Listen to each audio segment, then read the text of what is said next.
এই বার্তা রাঙ্গুনিয়ার প্রত্যেক ইউনিয়ন ওয়ার্ড এবং পৌরসভা ওয়ার্ডের মধ্যে পৌঁছাই দিবেন, যাতে এই যুব সমাবেশ সবাই মিলে আমরা সফল করতে পারি এবং হোমম কাদের চৌধুরীর হাতকে শক্তিশালী করতে পারি এবং সামনে যে নির্বাচন হবে সেই নির্বাচনে আমরা জাতীয়তাবাদী দলের এই জায়গাটাকে আমরা সংসদে পাঠাতে পারি। আজকে আমরা রাঙ্গুনিয়ার বিভিন্ন ইউনিয়নে আমরা ঘুরে বেরিয়েছি, যেহেতু আমরা শহীদ রাষ্ট্রপতি জিয়াউর রহমানের হাতে গড়া সংগঠন জাতীয়তাবাদী দল বিএনপি যুবদল ছাত্র দলের হাতকে শক্তিশালী করার জন্য এবং দেশনেত্রী বেগম খালেদা জিয়া ও তারেক রহমানের হাতকে শক্তিশালী করার জন্য আমরা জাতীয়তাবাদী দলের নেতৃবৃন্দকে একই প্ল্যাটফর্মে ঐক্যবদ্ধ করতে চাই। তারই ধারাবাহিকতায় আমরা বিভিন্ন ইউনিয়ন সফর করতেছি।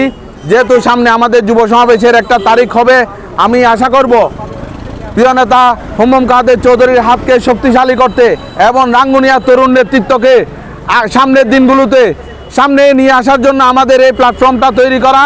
আমি আশা করব তরুণ সমাজ এই যুব সমাবেশে অংশগ্রহণ করবে।